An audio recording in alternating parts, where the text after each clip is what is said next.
back to Lessons Learned. I'm Sherry, and this is Finish It Friday, where you get to see what I finished and what you have finished. So, this was one of those weeks where not a whole lot got done. I was out of town, as many of you know, if you saw my last video before last, when I combined Monday and Friday. We went to see the eclipse, and I will show you a picture right here of what Mark captured. Now, this picture is not edited, it hasn't been enhanced in any way, and he will be doing some of that stuff with his images that he captured. That was one that kind of stuck out to him during all that time that he was capturing photography of the eclipse.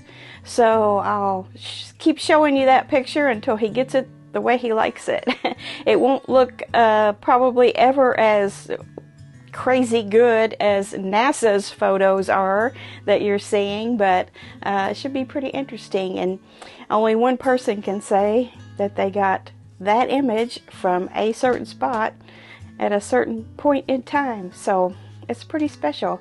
One thing that I liked about the eclipse is when the sun popped out from behind the moon on the other side. There was just this big flash of light, which I didn't look directly at it, but I didn't exactly have my glasses on either. So, you know, I just wanted to experience that what do they call it? The diamond ring effect. And I did catch a sideways glimpse of that, and that was a phenomenon I had never seen before, so, and never will see again probably. So that was pretty cool. It was pretty cool. Yeah, I hope some of you got to experience the eclipse on some level. As for some people it's not that big of a deal, and for other people it's kind of spectacular. So we were out of town with our camper just for that purpose, and also to relax for a little while, and it was nice to get away and just see some other scenery and just kind of rest from the normal activities of our days that we spend here. So I did take some sewing with me, and if you could even see me in the sea of tiny squares behind me, this is what I worked on while I was gone. I took a sewing machine with me and the supplies that I needed to work on my 16 patches, and this time I'm using that burgundy batik. A little bit closer look at one there. I have 55 blocks on the wall here, and I have another 50 right here. So my quilt is double this size, less the seam allowances. These are just the individual blocks. So it will shrink a little bit once I put all of those together. But what I usually do is take these 16 patches and put them into 64 patches, and so on and so forth. So I want this one to be bigger than my aqua one that I did. I want it to be really big and heavy. So I'm gonna probably do another 50, and I think I have plenty of the burgundy to do that with. If not, I'll get close to triple this size that's behind me. But I think it'll be a big, nice, comfy size to throw on a bed. So that was pretty much all I sewed on this week. I didn't do a ton of sewing. I probably did do 30 or so of these blocks, I would say 30 or 40 maybe. And I cut up some scraps. I needed more scraps to make these with, so I cut up some more scraps, and I think I have plenty of scraps for now cut up to keep me busy for a while to get that other 50 or so that I need here. We'll see. I always keep those 2.5 inch squares around. That's one of the sizes that I cut down to of my scraps, and I always have these, and I can always make one of these quilts anytime I want. It's a nice little mindless sewing project in amongst the harder things that I like to do, or the more complicated quilts that I like to try to do, other patterns and other methods and things like that. I just love it all, but every once in a while you just need to do something like this. So I just sew those 2-inch squares together in 2s, then in 4s, then in 8s, and then in 16s. And that's how you wind up with one of these. So, very much fun. I love it. I'll probably always make those. Another thing that I wanted to tell you that I did while I was gone, if you're in the Facebook group, you might have a little bit of an idea of what I'm going to tell you, but I went to an antique mall, and it's a really good one. It's on exit 76, I think that's right, Edinburgh, Indiana, right off the interstate there. If you're ever in the area and you want to spend an hour or two browsing through a really nice antique mall, that's the place to go. So I had been there before, and before I was back into quilting, I used to like to look at dishes and crystal and vintage jewelry and things like that. But now my focus is a little bit different. I kind of went straight for the textile-y type things. Quilts, vintage quilts, quilt tops, vintage fabric, all of that sort of stuff. So I'll talk about this more Monday, but I want to show you these 2 quilt tops that I bought at the antique mall. This one, and I think I got a pretty good price on them. They're just the tops, and they have been hand sewn. They are vintage. I think this is just spectacular. That's part of it. I don't know if I should open these or... Let's see. Maybe I can get you a bigger swath of it.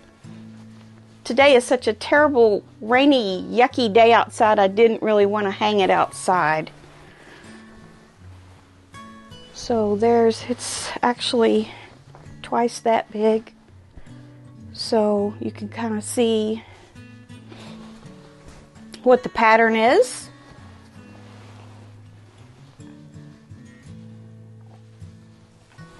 Pretty cool.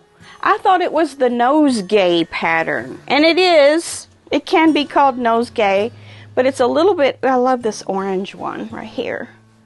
That one, isn't that pretty? They're all pretty, but the stitching is really good. It's all hand stitched, tiny stitches, not falling apart. There are some little dingy spots on it. I think someone has worked on it, but that doesn't bother me at all. And I'm planning on putting this on the long arm and quilting it. I think it needs to be finished, don't you? It's gorgeous. This is called I looked in my encyclopedia of pieced quilt patterns by Barbara Brackman, and if you look on page 444, if you have this book, it is called, there's 4 names for it. Let me hold it up while I'm talking about it. See if I can find one you haven't seen yet. Let's see here. How about this pretty green one? So it's called Nosegay Quilt from the Rural New Yorker in 1933, or The Bride's Bouquet from the same source. It's also called Old Fashioned Nosegay, and that's from somewhere called OCS Wheeler. I don't know if that's someone's name or business name or whatever. And then there's one from the KC Star of 1937, and it's called The Nosegays. So it's pretty intricate. There's some nosegays that don't have this other little part here where the orange is. It just has where the green is.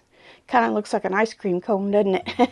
But it's I think it's very cute to call it a bride's bouquet.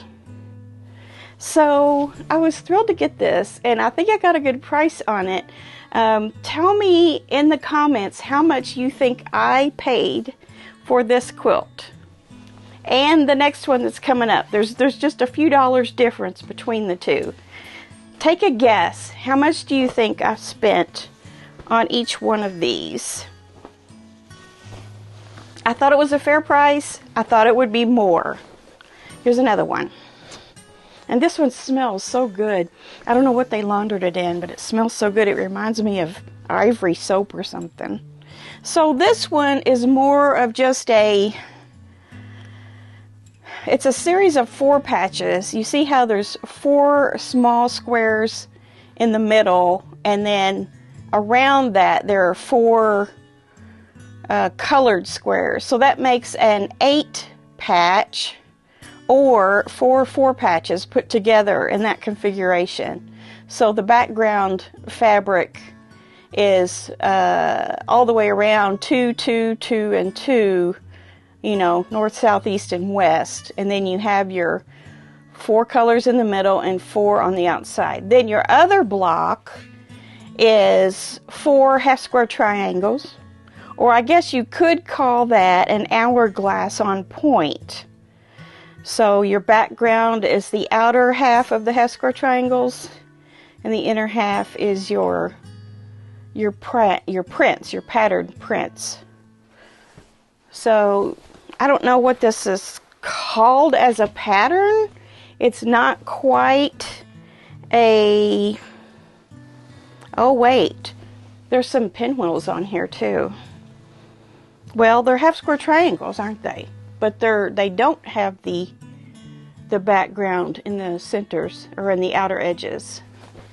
So, I need to take a better look at this. Maybe some of the squares do and some don't.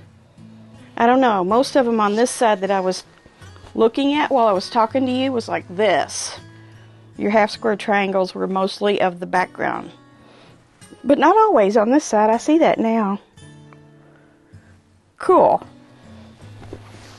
This one also very well made. Very nice stitching on it. And in decent shape. I would say these quilts were made somewhere between the 40s and the 60s, I would say.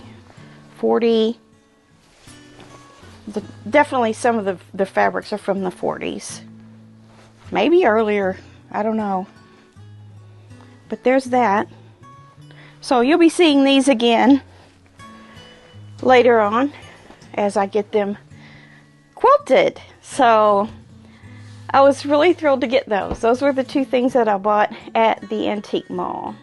And I did look at the dishes and the crystal and the other stuff that I like, but once I refocused to what I'm really into right now, I was able to find these. These were the ones that, out of the handful that I found, I would say there was probably 20 maybe, just spread all around in different booths. These are the 2 that I felt were the nicest for the price. There were some more expensive ones, and there were definitely some more that were machine stitched, you know, later on. And as for vintage quilts that were completed, that were, you know, hand quilted, they ran around the $200 mark. So if you were to go to an antique mall in Indiana and try to buy a vintage quilt that's completely finished, somewhere close to $200, you know, $150 to $225, something like that. So I don't know what they are in your area, but give me a guess as to what you think these cost. All right, let's see, what else did I get into? I went to the antique mall because there was no quilt store that I wanted to drive to. Everything was 30 minutes or more away, and I know that's not a huge amount, but we're only an hour and a half from home.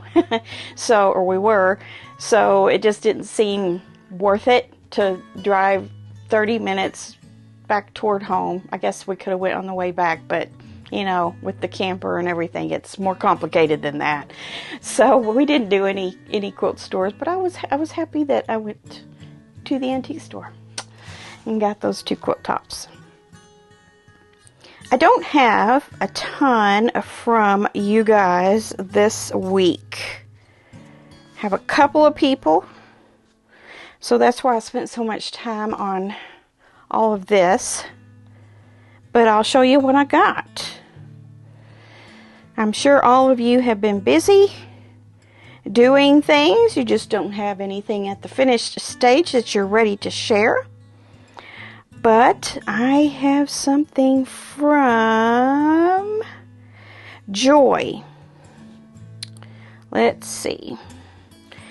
Joy wanted to share, this is from late last week. I didn't quite get it included in the video for last week, but these are her two Blues Boutiques blocks that she did, and they are probably in my mailbox right now. I have not been down there to pick up the mail since last week. I think, what day did I go last week?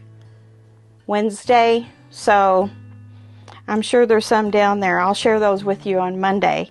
And that's two that Joy did for me. And then she also had another couple of quilts that she got done that she wanted to share. Here's what she says. These table toppers were over 30 years in the making. I love these stories. The sunflower on the back was made by my Husqvarna Viking 1 Plus that operated on floppy disk. Okay, if you're looking at the quilt that has the green blocks on the front and the green back, you see the little sunflower on the corner of the back there. That's what she's talking about. So that was done on a very, very old, I guess, embroidery machine. Husqvarna Viking 1 Plus that operated on floppy disk. It has long since died. I finished both table toppers this week by running some straight line machine stitches just to quilt them. Now I can use them or display them and get them out of the UFO pile. Yay, Joy, good for you. And then the multicolor one is one of my first projects when I started quilting. I love the floral fabric in it. So many mistakes, but at least now it is done. Yes, beautiful purples. And I believe I have had that tulip fabric before. It's been a long time ago, but I have had that fabric, I'm pretty sure. I'm trying to think what did I put that in? It was a quilt. I think I collected some large florals for a while. I'm going to say back in 2006, 7, 8, somewhere in there. And made a quilt with large florals and green sashing. And was gifted to someone. So, yeah. That's very pretty. Very spring-like. And good for you for getting those out, getting some quilting on there, and having a couple of finishes, some very old UFO finishes. And then Dolores has been busy making bowl cozies again, and then she also tried out the wreath sash. I'll show you that in a minute. First, here are her bowl cozies.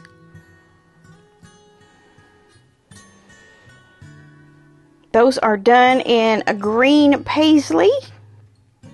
Got a whole set of 6 there. And then she had a request to make the wreath sash. Hence, that's where the video was born from. She told me she was going to try to figure out how to make these. And I said, hey, you know what? I'm going to make a video out of that. So that's what I did for your Wednesday video. Go check that out if you want to try one for yourself. I just got a plain boxwood wreath. You can get them anywhere. You can get them Hobby Lobby, Kirkland's, Amazon, Michael's. Any of those places have them.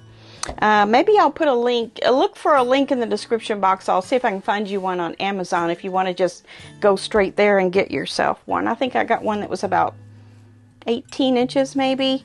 If you haven't seen that video yet, go back and watch it. That's the one right before this one, about wreath sashes and how to make those the correct size, and just a really quick tie it on and you're done. So she has some plain ones here that the lady wanted. So very good job, Dolores, getting right on that project. And that is all I have this week. I will get back to regularly scheduled projects as soon as I get through with this video. So have a great weekend. Get your projects out too. Get something done. If you're out of ideas, just go look at some of my older videos and see what you can find to do. And start something new. Or be like Joy and get your UFOs out and get those stitched up and out of that pile. All right, have a great weekend, and I'll see you back here on Monday Quilt Chat. Have a great one. Bye.